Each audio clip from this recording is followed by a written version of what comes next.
Bonjour, je suis enrhumé depuis 2 ou 3 jours, mais j'espère bien pouvoir terminer cette vidéo qui parle de la Côte d'Ivoire et de ses élections mortelles. Alors, en cette année 2025, avec l'atmosphère politique qui se dégrade en Côte d'Ivoire, je vous invite à un survol de 30 ans d'une vie politique délétère qui a déjà fait des milliers de morts. Je fais cette vidéo pour que chaque Ivoirienne, chaque Ivoirien comprenne que nous devons tous agir en des responsables, en de vrais responsables. Alors nous allons commencer notre survol d'une trentaine d'années. Décembre 1993, mort de Félix Houphouët-Boigny, premier président de la Côte d'Ivoire. Le président de l'Assemblée nationale et dauphin constitutionnel, Henri Konan Bédié, succède au père de la nation. Cette succession de droits se passe non sans la rivalité active de certaines personnalités du PDCI, parti au pouvoir et ancien parti unique jusqu'en 1990. Donc, certaines personnalités du PDCI rassemblées autour du Premier ministre Alassane Dramane Ouattara. Mais Bédié parvient au pouvoir et en 1994, dès 1994, plane des menaces sur l'avenir politique d'Alassane Ouattara, dont la nationalité ivoirienne est contestée. Cette même année 1994, nous avons la création du Rassemblement des Républicains, RDR, sur la base de la mobilisation politique du non-musulman qui serait exclu de l'exercice du pouvoir suprême. Bédié étant, comme Houphouët-Boigny, de l'ethnie baoulé, qui aurait accaparé le pouvoir.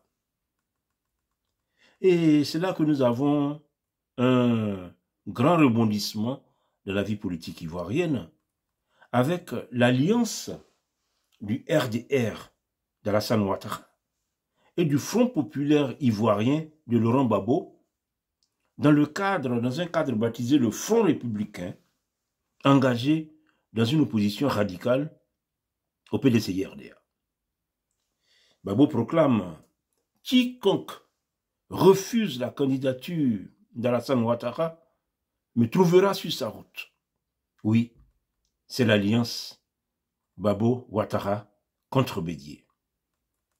Et nous arrivons en 1995, année électorale, élection présidentielle, sans la candidature d'Alassane Ouattara. Gbagbo, conformément à sa menace, refuse de participer aux élections et organise le boycott actif, une tentative d'empêcher le déroulement du scrutin. Le boycott actif occasionne des centaines de morts à travers le pays. Des planteurs baoulés installés dans les forêts de l'Ouest en payent un lourd tribut. La disqualification d'Alassane Ouattara a coûté cher à la Côte d'Ivoire en 1995. Toute la seconde moitié de la décennie 1990 est marquée par des tensions politiques permanentes et une détérioration de la paix civile. Jusqu'à la Noël 1999, où une mutinerie d'hommes de troupes se transforme en coup d'État militaire qui renverse Bédié. Robert Guéhi, ancien ministre et général en retraite, est choisi par les mutins, les jeunes gens, comme ils les appellent, pour conduire une transition démocratique. Nous avons donc Guéhi au pouvoir. Dès les premiers jours, Guéhi annonce que le but de ce bouleversement politique est de permettre la candidature de tous à l'élection présidentielle. Ce qui sous-entend qu'il est lui-même de passage à la tête de l'État pour conduire une transition rapide, démocratique, ouverte à tous.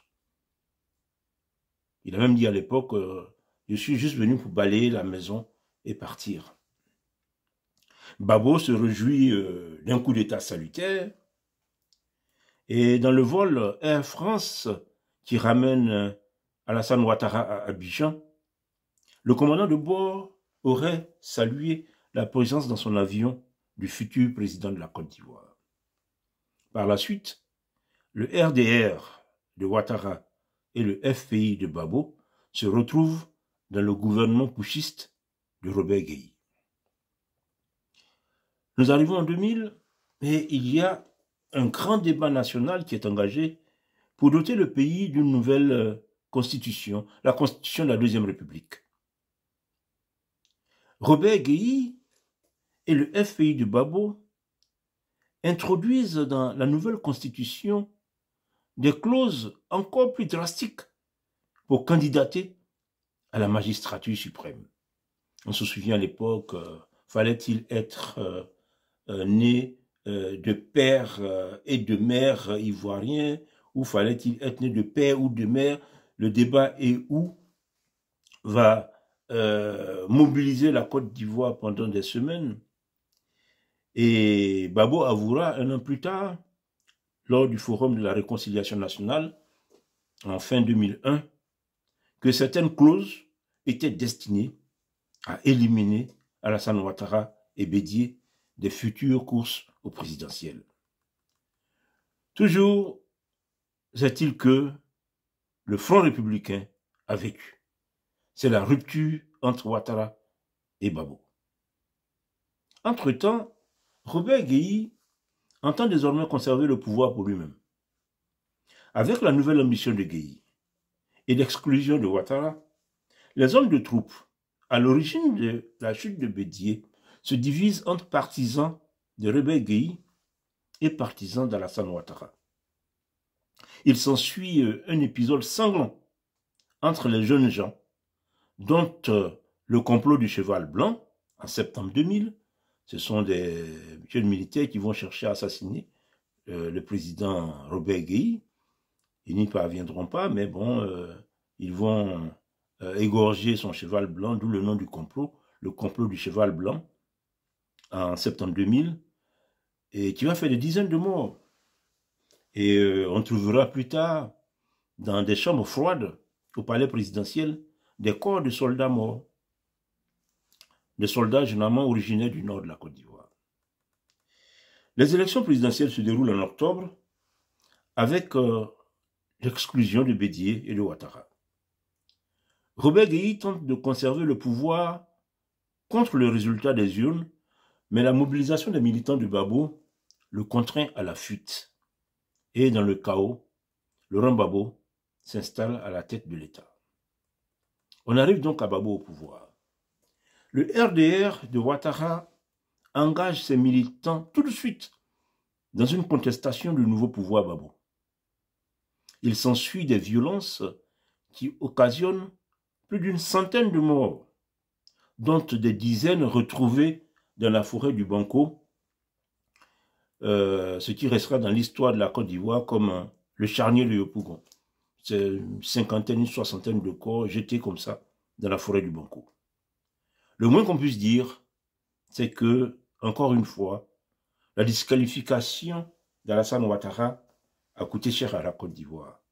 C'est vrai que Bédié aussi fut disqualifié, mais le PDCI a perdu depuis longtemps sa combativité. Donc les militants du PDCI n'ont pas bougé.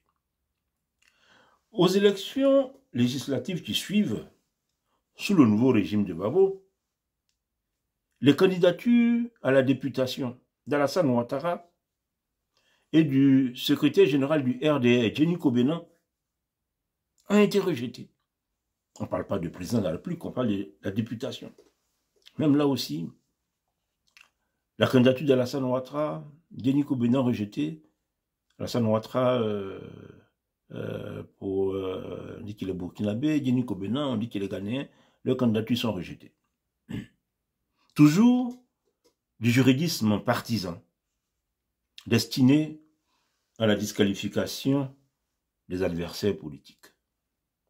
Après la chute de Guèye, les jeunes gens proches de Ouattara se retire au nord pour préparer la lutte contre le pouvoir Babo.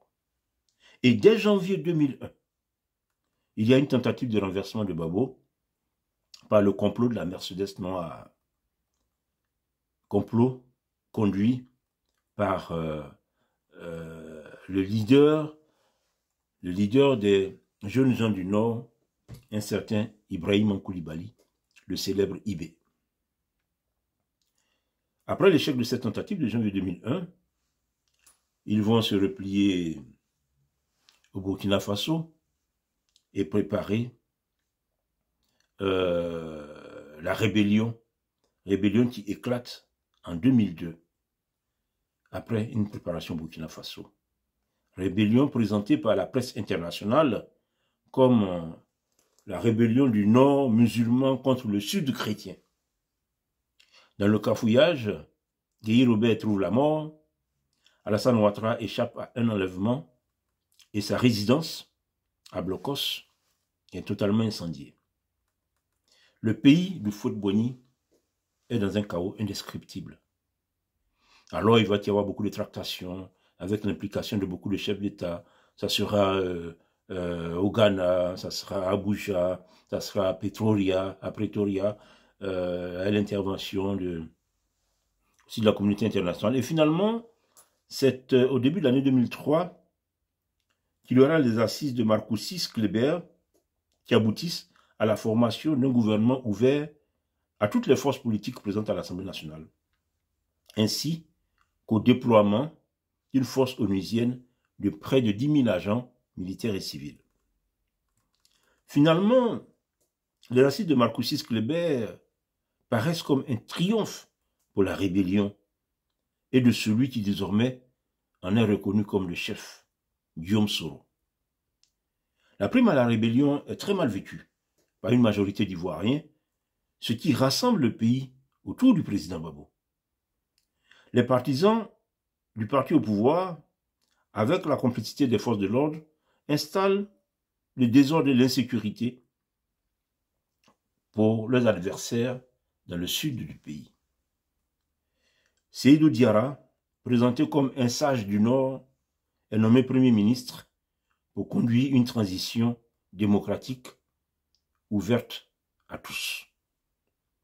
Le pays reste dans le désordre et l'insécurité, avec les jeunes patriotes de Babo qui font la loi. C'est ainsi que nous arrivons en 2004, nous avons un autre grand rebondissement.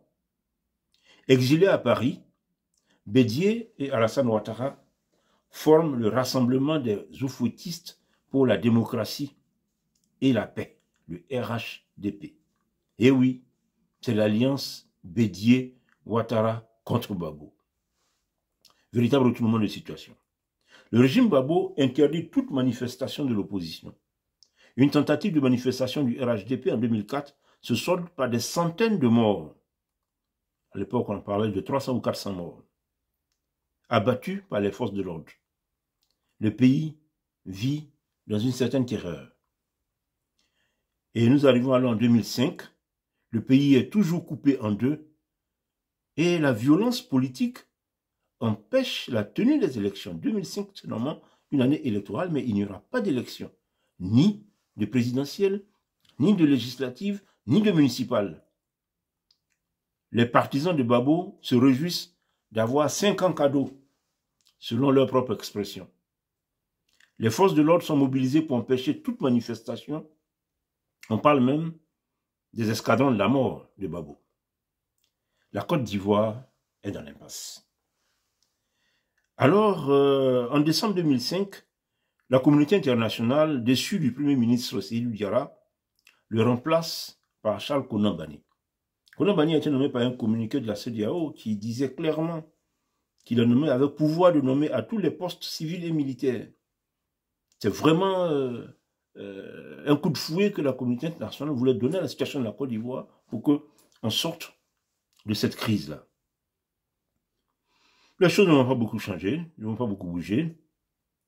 À la suite, en 2006, à la suite du déversement de déchets toxiques dans la ville d'Abidjan, c'est la fameuse affaire du cargo Probo Kuala, le Premier ministre Bani, nommé par la communauté internationale, va remettre sa démission à Babo, qui le reconduit. L'erreur de Bani permet à Babo de retrouver son pouvoir de nomination du Premier ministre. Alors, en 2007, Babo reprend le dessus avec les accords politiques de Ouagadougou conclus entre la présidence et la rébellion. Guillaume Soro, ministre et chef de la rébellion du Nord, est choisi par Babo comme Premier ministre, devant une communauté internationale impuissante suite à la maladresse du Premier ministre Bani. Babo peut désormais visiter le nord du pays en compagnie de Guillaume Soro. Nous arrivons en 2010. La complicité entre Soro et Babo rassure ce dernier et le convainc de sa victoire en cas d'élection. Par ailleurs, sous la pression de la communauté internationale et de ses pairs africains, Babo accepte les premières élections avec la participation de tous, lui-même Babo, Bédié et Ouattara. En tout cas, tous les poids lourds, cette fois-ci, ont candidaté. Éliminé au premier tour, Bédié, conformément à l'alliance conclue avec le RHDP, apporte le soutien du PDCI à Ouattara. Après le second tour, Ouattara est déclaré vainqueur par la Commission électorale indépendante, la CEI, et reconnu comme tel par la communauté internationale. Babo, de son côté, est déclaré vainqueur par le Conseil constitutionnel. Le pays se retrouve avec deux gouvernements et plonge dans une guerre civile de près de 5 mois qui fait entre 3 000 et 5 000 morts.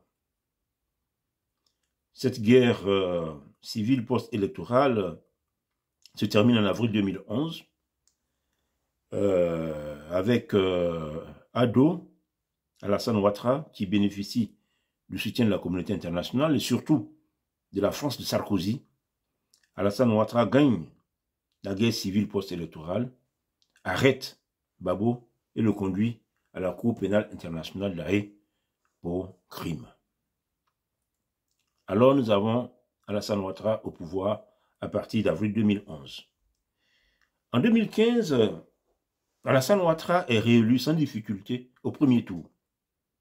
Babo étant à La Haye et Bédié ayant décidé de le soutenir, paraît-il, sera un accord secret qui prévoirait une alternance entre le RDR et le PDCI-RDA, les alliés du RHDP.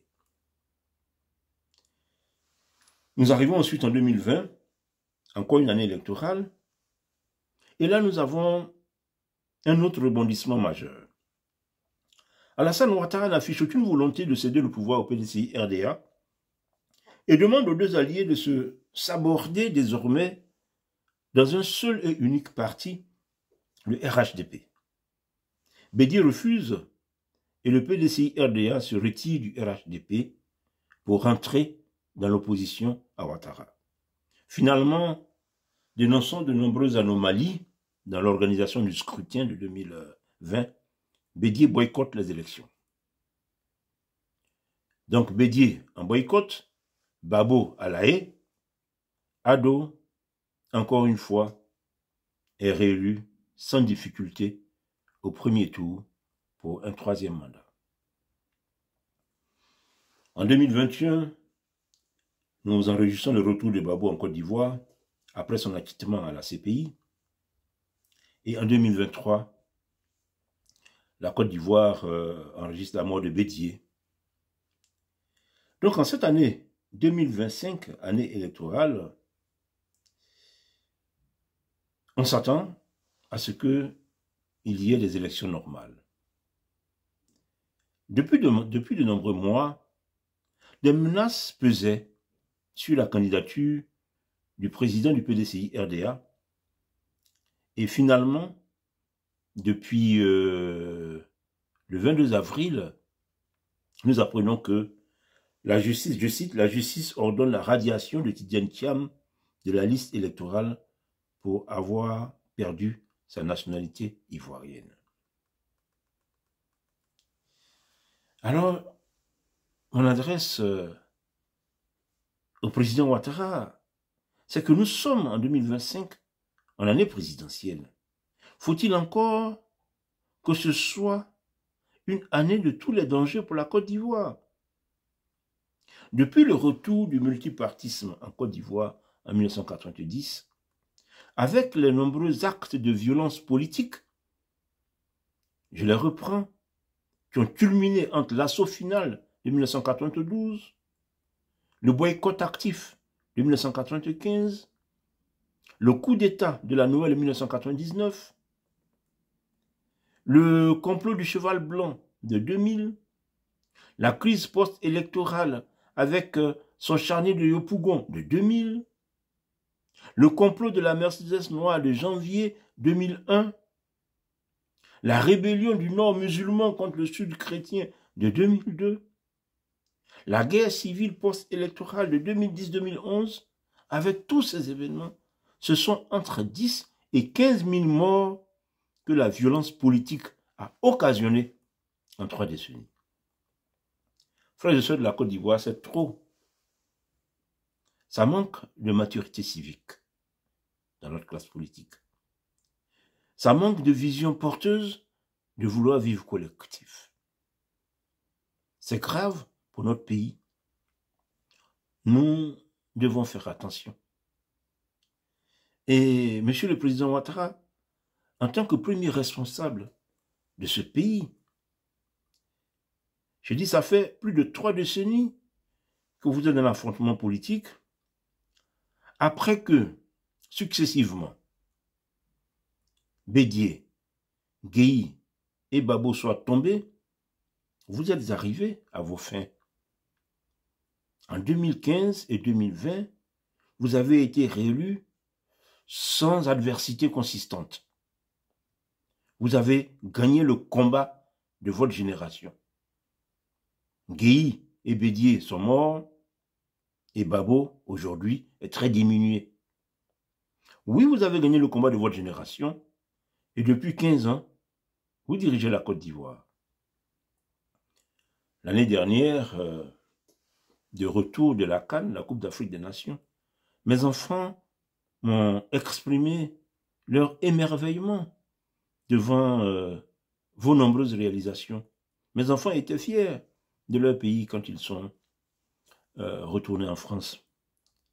Vous avez beaucoup travaillé, probablement beaucoup plus que vos rivaux de génération. Président Ouattara, ne vous engagez pas dans le combat de trop.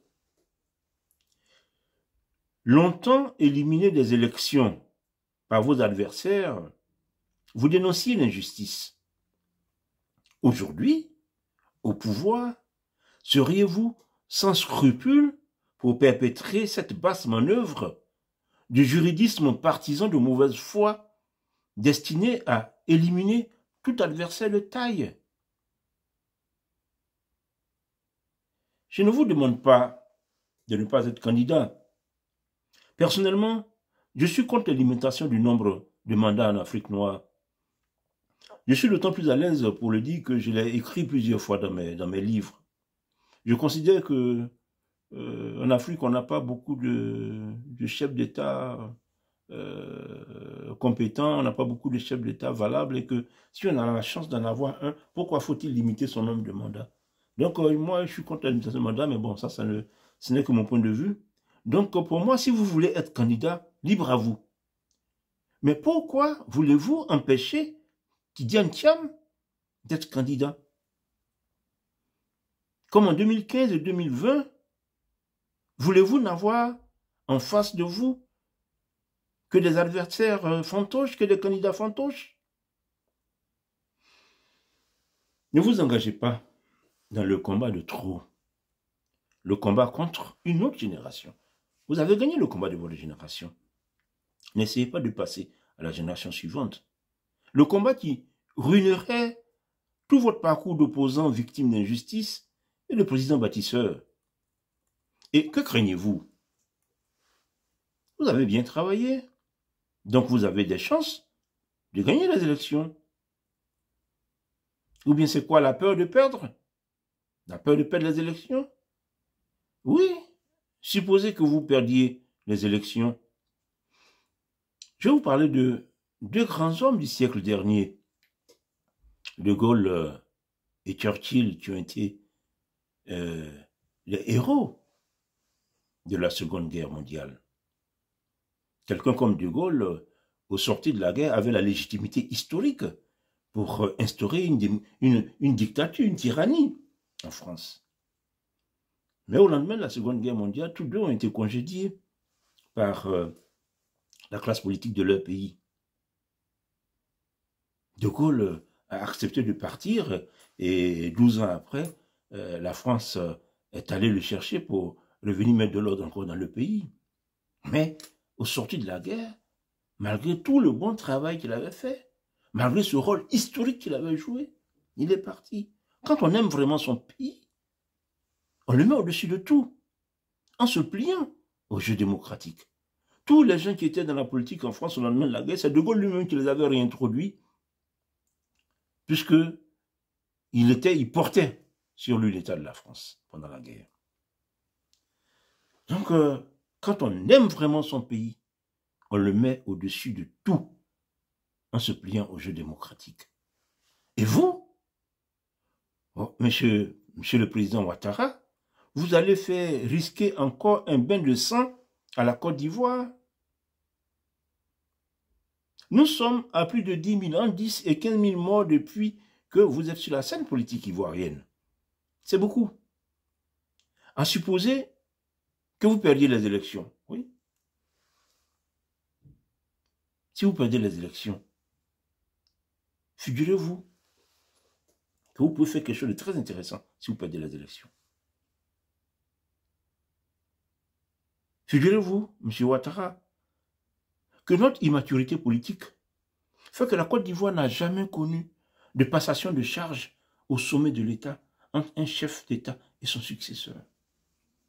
On vient de voir récemment aux États-Unis Trump qui prend le pouvoir et Biden qui est assis à 2-3 mètres de lui. C'est beau à voir. Ça se passe régulièrement dans les pays développés, mais même en Afrique.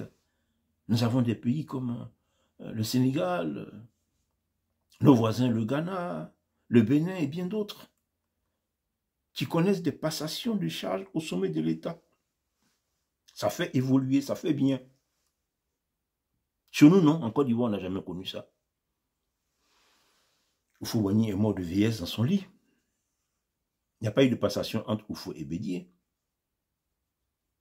Bédié a été renversé par un coup d'État et exfiltré. Il n'y a pas eu de passation entre Bédié et Guèye.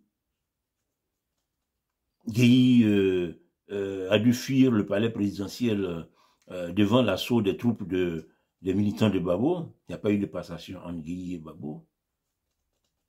Babo, on a été le sorti d'un trou à la présidence par les forces, les rebelles et les forces françaises. Il n'y a pas eu de passation entre Babo et vous-même, le président Ouattara. Donc la Côte d'Ivoire n'a jamais fait montre d'élégance politique. C'est tout de même triste qu'un pays comme la Côte d'Ivoire en soit là. Alors, si vous perdiez les élections, ce serait pour vous l'opportunité de vous afficher grand seigneur en remettant les clés du palais à votre successeur. Président Ouattara, de grâce, pas le combat de trop. Babo, Thiam, Afi, Billon ou autres, permettez à tous de se présenter pour la paix en Côte d'Ivoire. Alors je vous assure, président Ouattara, vous resterez à jamais un grand. Merci.